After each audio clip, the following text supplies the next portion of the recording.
Trash Talk, we actually vet our sponsors. We don't just take their money and run like a butter bar lieutenant lost on the land nav course. Are you finally ready to plant your flag and claim your territory? Maybe it's time to use that VA loan to buy a home. Or hell, maybe you're looking to refinance and put some extra cash in your pocket for more questionable life decisions. Either way, the Veterans Mortgage Source, powered by Canopy Mortgage, has your six. Look, buying a home or refinancing can feel like getting overrun on a bad op. Chaotic, confusing, and full of obstacles that make no damn sense. That's where Corey and his team come in. They're like the QRF of home loans, ready to pull you out of the chaos and guide you to the best program for you. And trust me, they'll answer all your questions. Yeah, even the dumb ones. Whether you're a salty vet or fresh out of barracks still trying to figure out where your TA-50 went. Great service, solid rates, and a team that actually understands the military life. That's why all of us here at Veteran Trash Talk trust them to do right by every veteran in their family. Ready to lock it in? Give Corey a call or shoot him a text at 808-699-7874. That's 808-699-7874. Don't wait. Unless you like overpaying and getting treated like an FNG. The Veterans Mortgage Source is powered by Canopy Mortgage, LLC. All loans are subject to credit and property approval.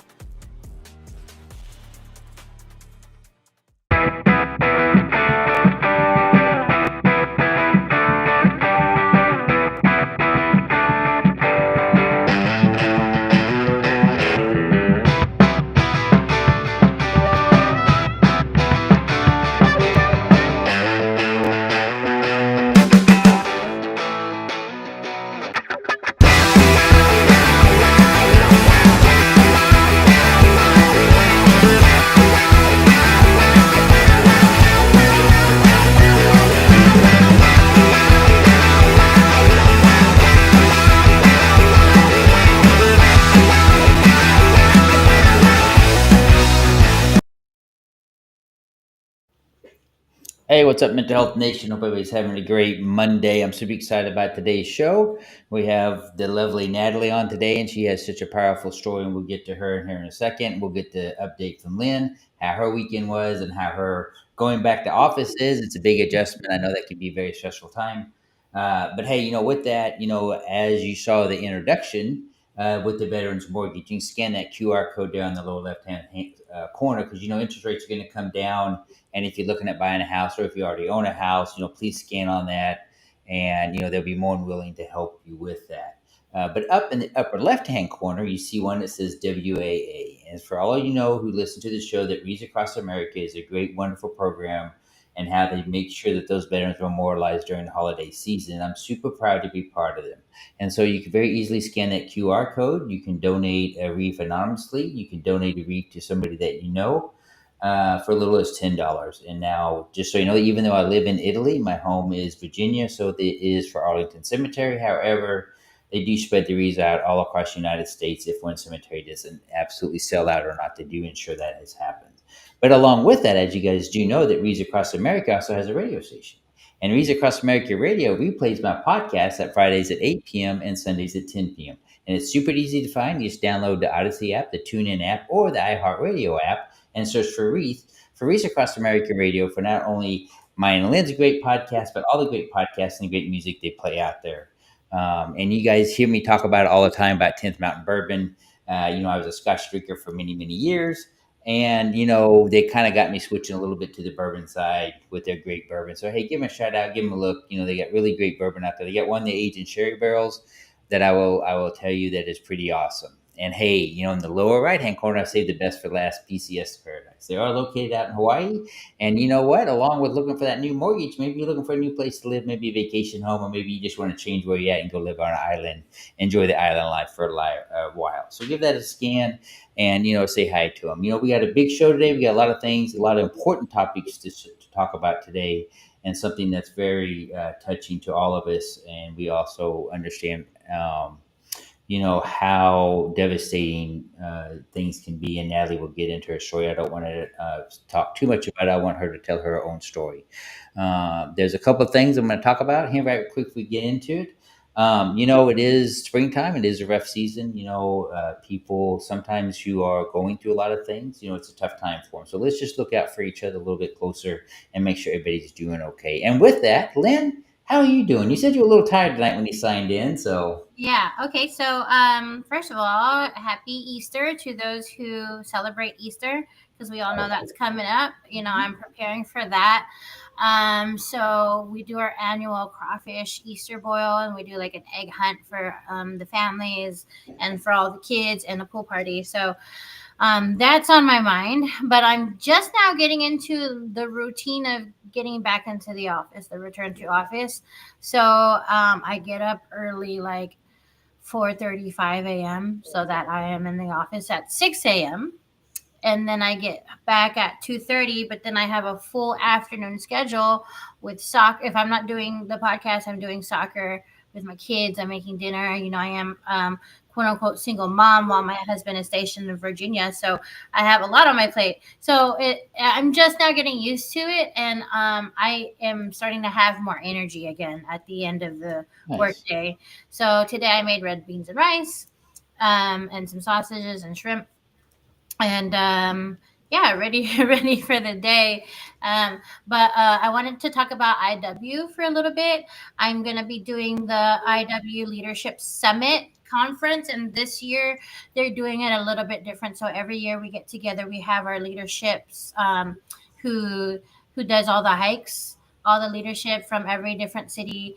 They meet up, and we have our little conference. We regroup, we talk about our mission, and again, I want to reiterate our mission. If you haven't gone to an Irreverent Warriors hike, I highly recommend it. Okay, don't say the S word on because of TikTok. All right. Your TikTok language. That's more for me than anybody else because I'm the one that violates it so much. All right. So our mission for Irreverent Warriors is we bring veterans together using humor and camaraderie to improve mental health and prevent the S word, Unaliving. and that is our mission, to prevent the 22 a day. And it's not spreading awareness because a lot of people already know it. We're actually actively preventing it by doing our events that we host throughout the nation and some parts around the world. There's another thing with IW that I haven't really got a chance to talk about. It's called IW Adventures. And so if you're interested in traveling, like going on cruises, doing like hikes at sea, we have that coming up. There's an Alaska cruise coming up May 29th through June 7th. They have a Cabo treat in Mexico in November. Caribbean cruise. Oh, that's next year, and Mediterranean cruise, which is next year. Oh, Cliff, you could do the Mediterranean cruise. Yeah, sure. Yeah, I should look into that. Yeah, being out here in Italy, it's super close. Yeah, Yeah. yeah, that's from So June 23 to 30th next year. So just check out www.irreverentwarriors.com and look at the adventures or events tab, and you can find it there. the hike that I did last year in Trieste, Italy was absolutely amazing. And, Trieste, Italy is an absolutely beautiful, city here in Italy. And it was amazing. It's about 7 hours north of where I'm at. I'm down here in Napoli. But what a great event. And, it's so great to be able to connect with veterans and be able just to have that time to talk. And just kind of open up and relax and kind of just, be okay to talk about stuff and not have to explain things. I think for a lot of time with veterans, when we are wanting to talk about stuff, we don't want to have to explain about the acronyms or about this or about that. Veterans just kind of understand, and spouses do too. Spouses understand the veteran language as much as the service member themselves. But with that, Natalie, I want to thank you for coming on the show. I also want to thank you for all that you do with a truly tragic but very moving story that you have. And I think you're going to touch a lot of our audience today with your story. I purposely didn't say not a whole lot on my little advertisement that I put out for the podcast, and I did that for a reason. Because I think for them to hear your story from your mouth would be the most powerful. And as a person who survived, your story really did move me and really did touch me in the little paragraph that you said. Well, more than a paragraph that you said first to come on the show. But Natalie, with that, I want to say thank you for coming on the show. I'm going to thank you for your strength. You truly are an amazing person. And so please introduce yourself to our audience and tell us a little bit, not only about yourself, about your story, and then we want to get in talking about, Green Star Families, and then what you're doing there with what's going on. So with that, I'm going to turn the podcast over to you, Natalie. So now you're the host. Congratulations. No pressure. My name is Natalie Brett. I am a Green Star widow. I became a Green Star widow on July 5th, 2023. when my husband unexpectedly unalived himself in the parking garage of where he was working. Um, so a little about, I guess, about me and my family is me and my husband had known each other since junior high. Went through all the life things and. Did you guys? I gotta ask you a question because I'm just curious. So when you said you were knew each other since junior high, did you guys date since junior high and into high school, or No. you just Okay. knew each other? No, we just knew each other. We were in band together. He was a Oh, football okay. player, and he was my first big crush ever. And he never knew that until later in life, after we got together. Sure. Yeah. But what a and nice so, story. yeah, I mean, back then I knew we had a connection. He just was a dumb teenage boy and didn't realize it. Hey, that's me. Dumb teenage boy. So we went through junior high together, high school together, graduated, did our own thing, married a few times each, several kids, and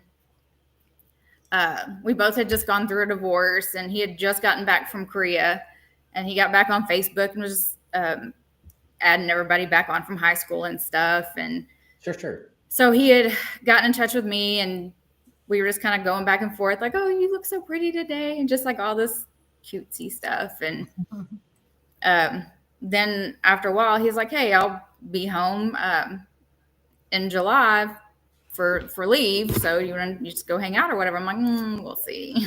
We'll see.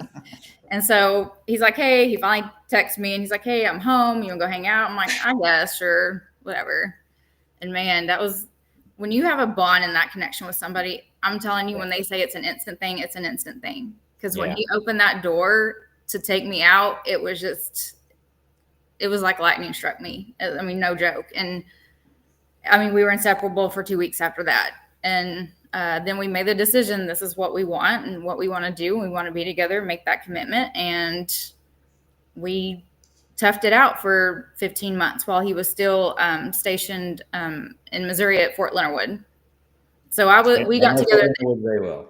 Yeah, we got together at the end of his military service. Okay. And then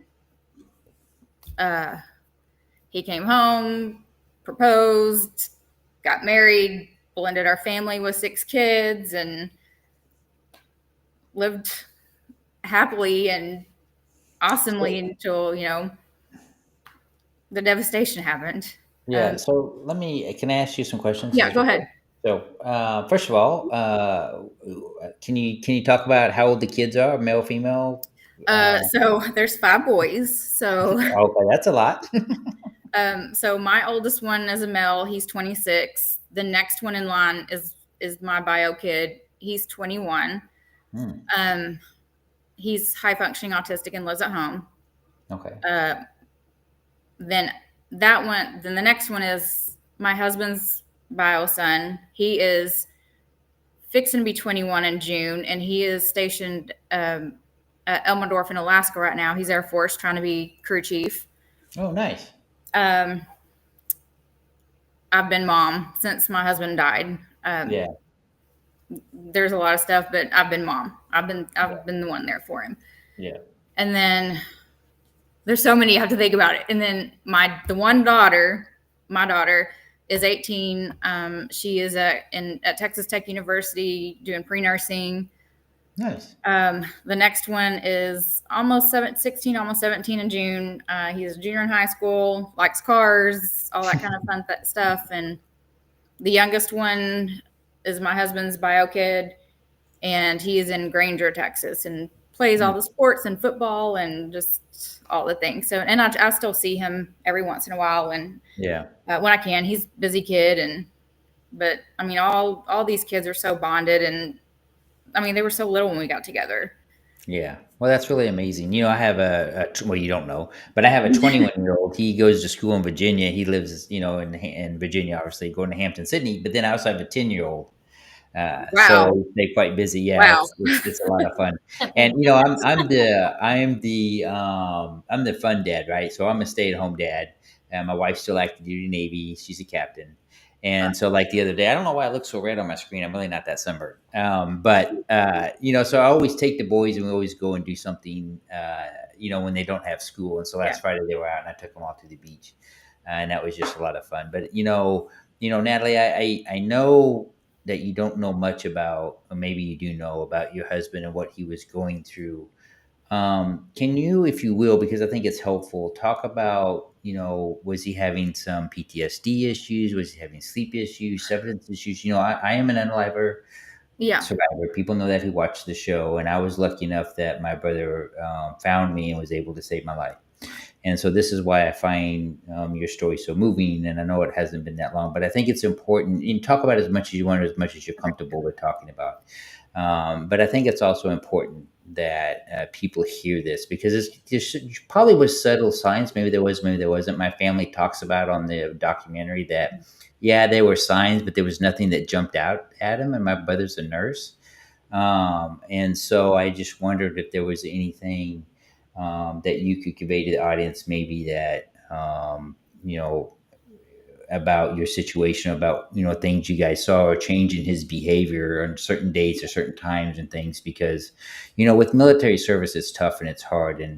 And when you wasn't around, or, for the deployments and see those kinds of things, it's hard because we don't talk about it. Military members are horrible about talking about their experiences. We hold things in, and that's not a good thing ever. Yeah. And so I'm sorry, I just turn it back over to you. No, you're good. Well, I mean, because we were so close, we did communicate very, very well. Good.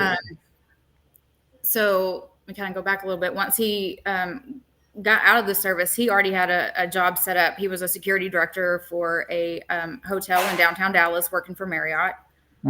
He loved it. He was awesome at it. Everybody put him on a pedestal because they loved my husband so much. He was just that kind of guy. He would give you the shirt off his back, but if you crossed him, it wasn't going to be a very good day. Yeah.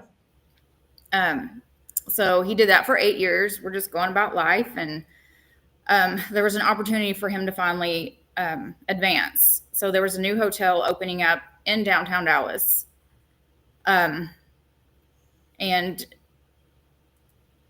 he got the job. There was a lot of people that vouched for him and said, "Hey, this guy needs to be your security director. He's awesome, amazing." I mean, praises, and just a lot of people vouched for him. And I think that kind of plays part into all this. And this is really the first time I'm like openly telling the story. It's okay. Take your time. Yeah. And if it gets too much, you can stop and talk about something else. No, it's good. So he went over there back in March of 2023 fully. There was a time period where he was transitioning from one hotel to the other, and they were literally like within 5 minutes of each other. So he'd do a few days here and a few days there. Back in the end of March, he fully transitioned to the new hotel property, building it up, getting everything running so they could open. There was a lot of issues going on. And with that, his schedule had changed. So again, he had some PTSD. I saw those when he would get triggered, like going to the grocery store when it was crowded, or Costco. And I mean, literally the man would drag me through the store because he wanted to get out of there. He just had those minor things that I saw and I was there for. And we were like, we try to cope with those as they came, but nothing severe. I mean, there was no addiction issue, no violent outbursts. That's where I have a little bit of a different story, and why I didn't suspect or see or have any clue with what was going on. So sometimes they're very good at hiding it, sadly. I think he knew I was at this time. I think he knew I was stressed out and burned out with what I was doing, and he didn't want to put that burden on me. But we did talk about what was going on. So he and sometimes I lose my train of thought. It's okay. Widow's brain. So I lose my train of thought all the time. Like, Lynn will tell you. So he was trying to get everything done and set up in this hotel. With a hotel, you have, your fire alarms and your elevator stuff and key cards. That's all under security. So all that stuff was his job. Oh, really? Okay, and I know one of the last things that was going on is that Marriott was needing to come in to do their what's it called? Their I guess checking everything to see if it's up to date. The final inspection, the yeah, code, and code, yeah, the inspection and stuff to yeah. write off to do the so they could open. Well, everything that was left to do was basically on my husband's shoulders. There was a lot of things malfunctioning. And that's where he's like, babe, I've done this for so long. I opened up a hotel 8 years ago when he had no experience. Now he's over here doing this with 8 years of experience. He's like, I have no idea what's going on. I don't. And I remember the day he came to me, and it was like about a week and a half before. And he sat down on the edge of my bathtub with his hands in his head. And he's like, I don't know how much I can do with this. I don't know how much more I can take. I don't know what to do. And at that time, I could tell he was feeling pretty beat up and what was going on. And I'm an Aries. I'm a problem solver. He's also an Aries, and I'm a problem solver. And I'm like, okay, let's do this. Like, get everybody on the emails. Let's make sure everybody knows what they're supposed to be doing. And these tech guys, my husband's not a tech guy. He's a big muscle. He was a military police officer. Yeah. He's the buff of it all. Yeah. He's a protector. And these companies were coming back and saying, hey, well, I can get to you in about a week or two. We can get out there in about 3 weeks and do some training. Mm-hmm. And his responses were like, hey, I need to know something because they're breathing down my neck to get this stuff done. Mm-hmm. And it wasn't being done. And he was getting the brunt of it. Yeah. And that's where he started really going downhill. His sleep pattern had changed a lot. He wasn't working out. That had changed. He hadn't worked out in like 3 months. Just a lot of what I say, the little ticking time bombs that were kind of leading up to what happened. Can I ask, Yes. the hotel you said that he was working at to open was in Dallas. Did you guys live close to Dallas, or were you far away from Dallas? Was he? We live in Mansfield, so it's about a 45-minute to an hour drive. Okay. For people who don't know or understand that's listening to the show Yeah. or watching the show, yeah. And he I could see that things were being rough, but again, in my eyes as his wife, how many things have we already gone through and fought through and made it? I mean, we were going through court hearings, and we were in the middle of litigation with his first ex-wife with stuff. Yeah. Wow. But I think there was so much that had just piled on him all at once. Yeah. Went through COVID, and you have that COVID strain and that financial strain and that kind of stuff, which we were like, hey, he's got this new job. His kids turned 18, child support's fixing to end. We're going to be able to pay off any debt that we had from like the COVID stuff. So we were in a place where things were getting good. And so that morning, typical morning, got up, gave me a kiss, made the bed with me in it like he did every morning. And yeah, that's he made his side and like kind of, pulled it up on me and kind of made my side of the bed. And I laugh because I do the same thing. yeah. And I'm like, I'm going to show him and kick the covers off. Yeah, that's right. And he gave me his kiss, and he stood in the doorway, and he's like, I love you, Natalie. And he's like, I'll see you later tonight. I said, love you, baby. And like my half, drowsy sleep. And we go on about my day, and I guess he gets to work, and I'm dealing with doctor's appointments and some stuff like that with my daughter, and in and out of the lab getting blood work. And it was a weird, chaotic morning.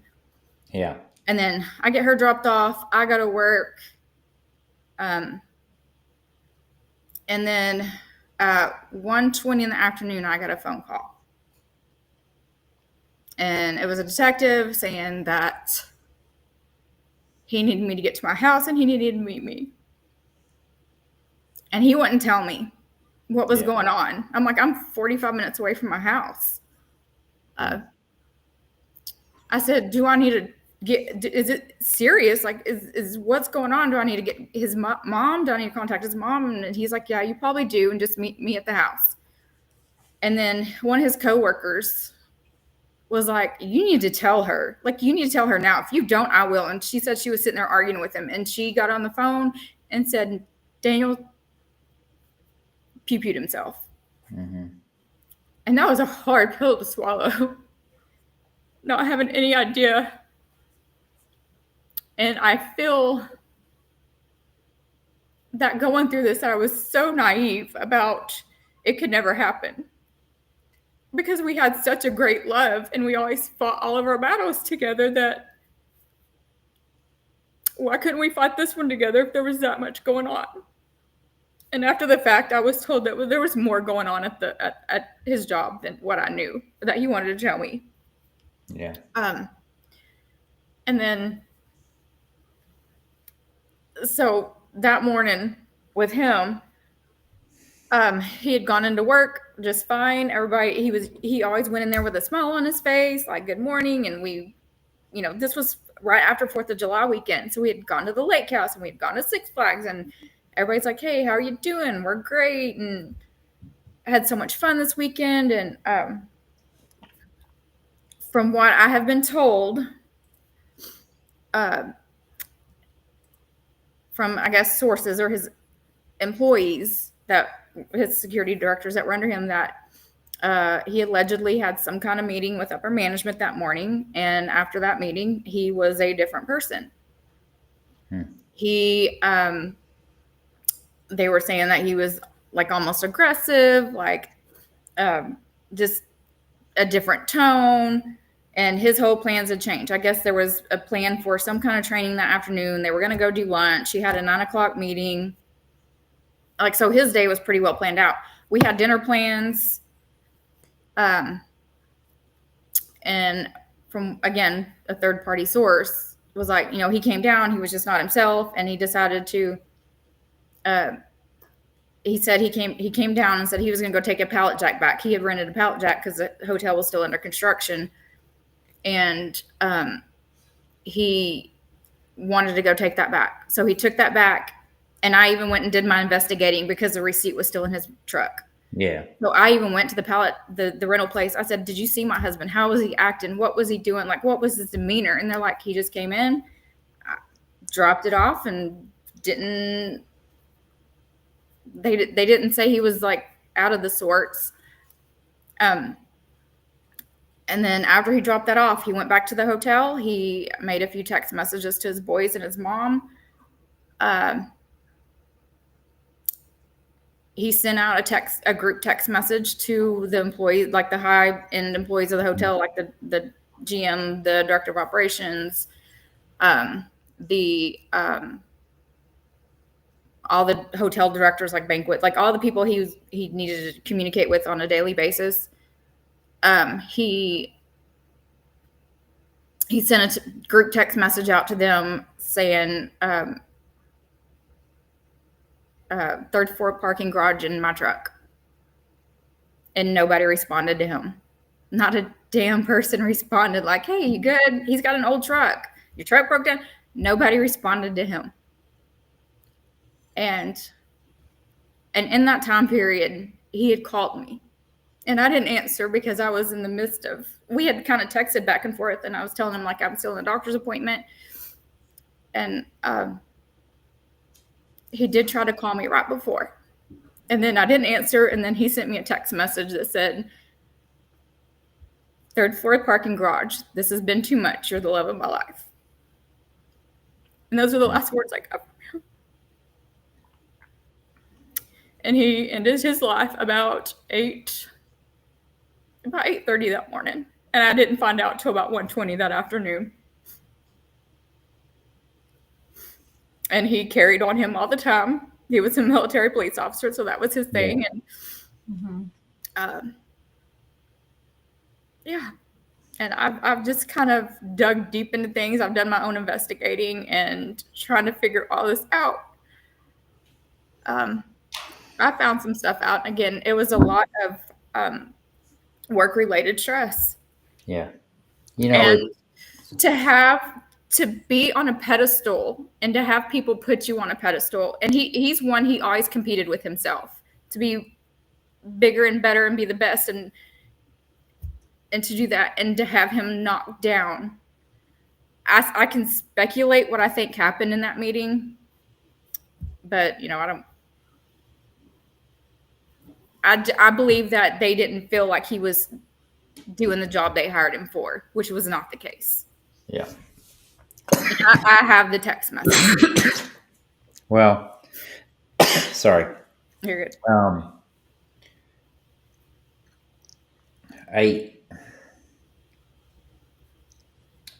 This is hard because I was in that position. And can I tell you what I was going through in my mind? Because I think it might help you some. Yeah.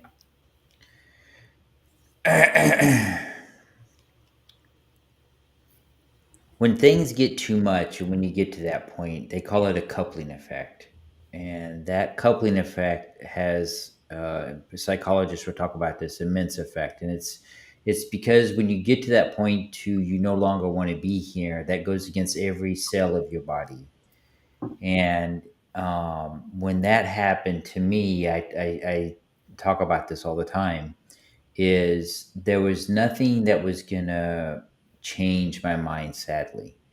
And because I didn't think I was a failure, I didn't think anything else. I was just tired of dealing with the stress of everything. Yeah. The stress of my family, the stress of work. And I just got to the point where I just didn't want to deal with it no more. And when you get to that point, you're blind, you have blinders on. And, sadly, the repercussions of that will affect everyone for the rest of their life, because of that. But I don't know if there was anything at that moment that would have changed me from doing other than somebody walking into the house and physically stopping me. And I know this doesn't bring you comfort or joy. None of this will to anybody. But if I could just give you a big virtual hug, I would right now. I'd give you a big hug right now and say thank you for sharing your story. But it is important that, one, thank you for sharing your story, because I know you touch many, many people out there. And I know it's very hard. And I'm trying to keep it together. And I'm telling you, it's not easy. But also, it's hard when you get that phone call and you don't answer. And I travel all around the world doing speaking events, and I hear this so many times. Yeah. And you just have to learn to know that he loved you. Oh, I know. He was, that wasn't the thing that tipped him off. And sometimes people think that I didn't answer the phone and this is why he did or she did what she did. That it wasn't it. And I think whatever that happened in that meeting, and I was a contracting officer, I've dealt with buildings and putting in telecommunications and things like that. I know the stress of that. I know how corporate works. And I know, being a very type A person, I'm sure your husband was very type A, I know he was, that when you have people who you deem as not really less than you, for lack of a better term, but not as knowledgeable as you, but yet they're the ones in charge of you, or in charge of your destiny, or in charge of your job, that can be very difficult. And sometimes that's hard to convey or hard to explain to somebody. It's very difficult to say that, even to your wife. It's hard to explain that to somebody, how you just want to just choke the living crap out of somebody, but you can't. And so then you try to work through it and try to work around it. And, Marriott's a very big corporation, and they have timelines and contracts and things like this. And so it's very hard. And I just want to say that,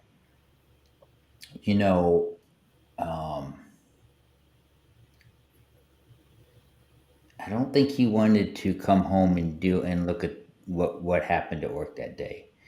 And I'm also a big advocate. I'm not a gun control advocate. I'm just an advocate of gun locks. And because I know how important they are at that moment, that maybe somebody can get a moment of clarity with things. And I think the best thing that we can do now is just talk about. I really want to talk about the positive things about the impacts that your husband had in your relationship, because I think that's important to remember. It's important to remember for the children. It's important to remember people listening now that are emotionally attached to this, because there's still happy memories of him. There's happy memories of my father passing many years ago. My father was my best friend. But I also know the impacts of had I completed that day, because I was in my brother's house and he loves his house. He's been in his house for a long time, but I don't know if he would still be there if things would have been different.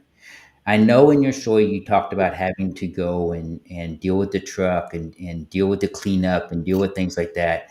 You should never had that done with that. And I think that's so important why we need to talk about Green Star families and what you're doing, because nobody should have went through what I know. There, I've done a lot of speaking events. I know in some states there are programs where they'll actually go and do things that you didn't have to do with yourself. I know that exists in North Carolina. I don't know about other states. Um, but let's talk about A, thank you for your story. But B, let's talk about Green Star families, because I think it's so very important now that somebody's listened to your story, to understand the importance of, changing this law and getting this passed. So then families who are like yourself, can have that support when they need it, because this is a lifelong issue. It doesn't go away. No. You just have to try to remember the happiness and the joy that you had during the short time that you guys were together. Because if you don't, it's going to eat you up and affect the kids. Yeah. I know And, that that, I've and seen that's it many times. And so, but having the strength to tell the story like you did today is amazing. You're an amazing woman to do that, because a lot of people don't do that. Thank And you. you are helping a lot of people. And maybe if somebody's out there, spouse is going through stress like your husband did and dealing with things, maybe they're going to open up and talk about it. And I hope to gosh they do. I really hope they do, because the impacts of it is so spreading so wide and so far. And so now I'll be quiet now. no, you're good. And that's But I had to get that off my chest, I because mean, literally, like that's it's. I had gotten through all the BS of everything after the last 19 months, and literally, this all just literally fell in my lap. And I'm like, and when me and Matt, the founder, got together and started talking about that, and I told him like my full story. I yeah. mean, all my And that was on our podcast about a month ago, I think. yeah, and he's like, man, we need you. I need you. Like, I need you. And I said, I want to be the face of the aftermath. I know that sounds horrible and traumatic, but No, it doesn't sound horrible and traumatic. No, it's not. It's It sounds needed. very courageous. Mm-hmm. I mean, if it can help one or two families, and then just me going through all this by myself, planning the funeral by myself, like I'm just that. I'm like, just get out of my way. Let me do what I got to do, and let me take care of my husband. Yeah. But yeah, I mean, the things that we want to do is like that. I did, and I have not come out publicly and said that I got his vehicle, his truck back, and I had to clean it myself. Yeah. Because the police department does not do that. They do not give you resources. No. You're And I stuck. know that because the organization in North Carolina that does that for a family, they'll actually go and do that. And that's the things we want to get. If this happens, be it a house, be it a vehicle, whatever, to be able to get those resources to either do it for free or at a discounted rate, or something to help these families, or even if we come in and help financially with it. There's so many stories. My husband was at work in his vehicle. I have a friend that her husband did it in front of her in their house. And that's like we want with Gold Star, all you get is bereavement therapy. We want to be able to add trauma therapy in there for the wives, for the kids. Well, because it's immensely traumatic. I mean, I couldn't imagine doing that. I didn't see my husband, but I've seen the police reports and I've seen the autopsy, and it's in my head every day. Yeah. Again, I mean, just the other stuff I've had to deal with.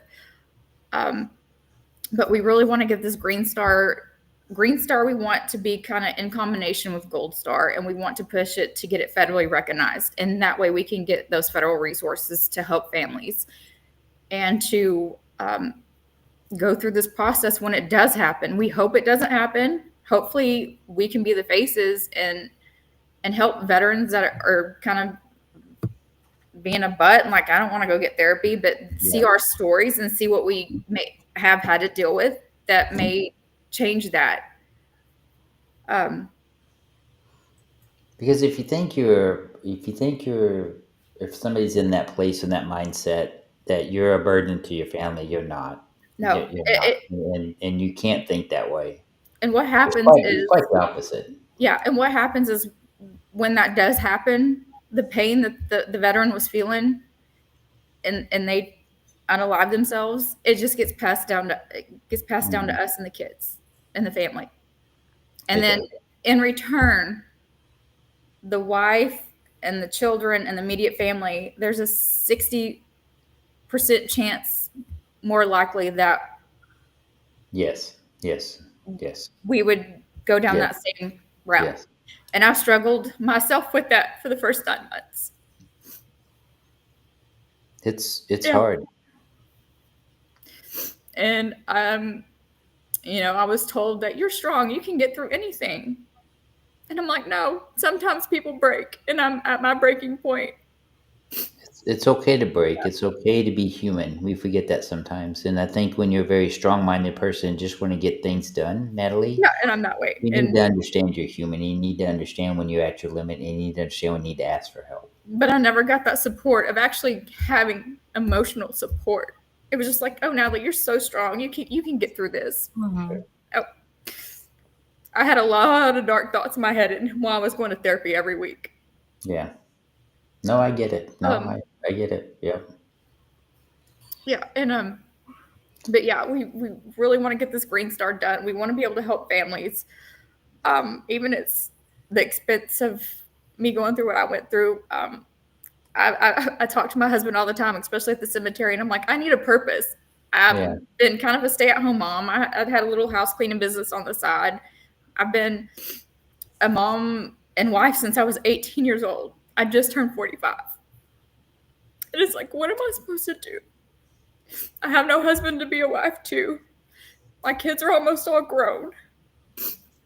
So what is my purpose? And this is where everything just fell into my lap. I'm like, this is what I need to do. Well, I think it's amazing that you're doing this. I know it sucks being strong. I just saw I saw a meme the other day. It said, I dream of never being called resilient again. I'm exhausted by strength. I want ease. I want support. I want softness. I don't want to be patted on the back for how well I take a hit. So I know a lot of us can resonate with that. And I do want to say thank you. And I appreciate you sharing your very powerful story. I know it's reached out and touched a lot of veterans and families out there. I love what you're doing with the Green Star family. Also, there's some positives.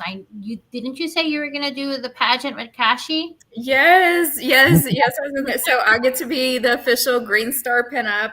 Okay. For the event, July 11th and 12th in Webb City, Missouri. Mm-hmm. I'm from Missouri originally. Actually, I grew up about 25 miles south of Webb City. Awesome. So I grew up in a small town called Aurora, Missouri. So. And it's going to be a sock hop and car show and poker run. And then we're also in kind of where what happened? And what, where I kind of got brought in and involved was they're doing the honoring the 22 a day.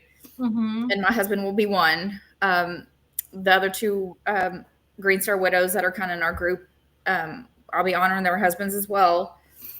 And we're just going to honor the guys and do this, and it's going to be crazy and something I've never done before. So, and that's what I'm trying to do is just go through this. My husband's birthday was actually Saturday, so this weekend was super hard. It's Aries season, so it's y'all season now. Yeah. So. And again, we were both Aries, so we should not have been married, but man, we made it work. Aries are sometimes the universe, it is what it is, right? Let me tell you, we made it work. I think our passion overran our stubbornness. So that's where I think that came in, and it just Aries stubborn? Come on. Wait a second. And you guys have an Army combat veteran, and then you have me, and I'm a whole different breed in itself, and then just it worked.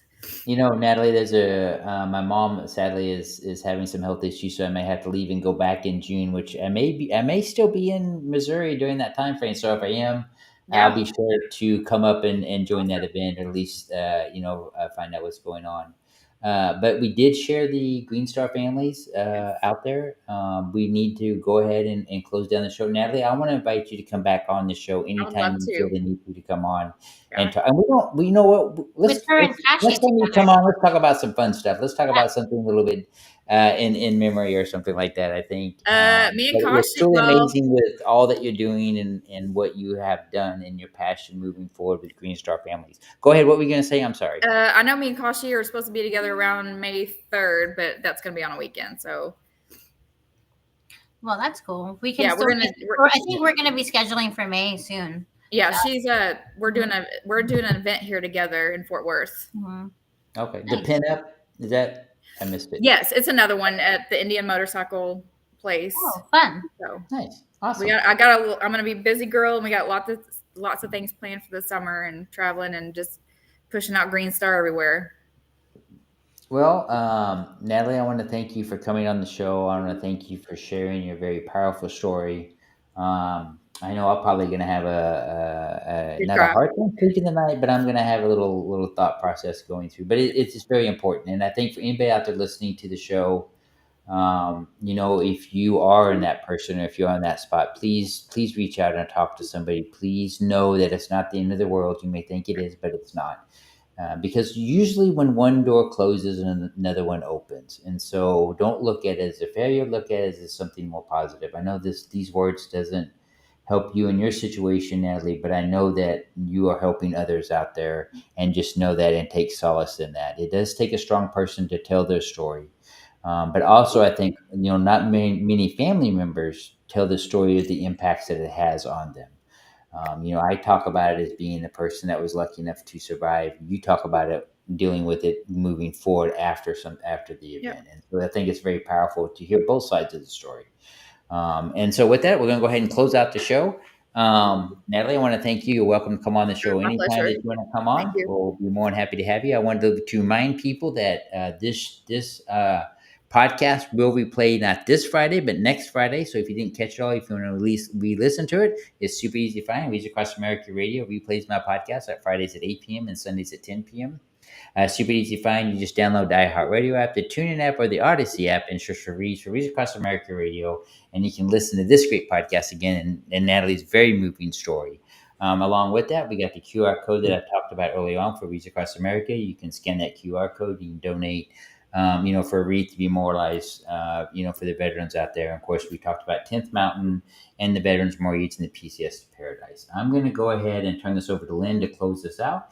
I want to wish everybody a great and wonderful week. And just like I said early on, we are our brothers and sisters keeper out there. And so if somebody has gone quiet or somebody seems a little different or doing things they don't normally do, they stop doing them. Not only ask them how they're doing, but let's have a follow-up question, a follow-up conversation with that, because it can mean the difference in the world. With that, Lynn, I'll turn it over to you and you can go ahead and close out the show. Natalie, take care. You have my email address if you need anything, even though I'm 6 or 7 hours ahead. Please feel free to reach out to me at any time and just think that you're not alone. You have a whole group of people, listeners here. I do. I have a whole We're new happy to reach out TikTok to you. veteran family that is very protective over me. Absolutely. So you're not alone. You're never alone. So with that, Lynn, I'll turn it over to you. All right, guys. Don't forget to check out www.VeteranTrashTalk.com. On there, you can find our shop and all of our podcasts on there. Remember to follow us on all of our social media. Natalie is on social media. It's NattyB0326. Am I right? Yes. And then I'm Pacific Tita. And follow Mental Health Warrior on all of the platforms as well as Veteran Trash Talk. And with that, you guys have a good evening or a good night and enjoy your day. Hey, Natalie, stay on. Don't get off when we close out.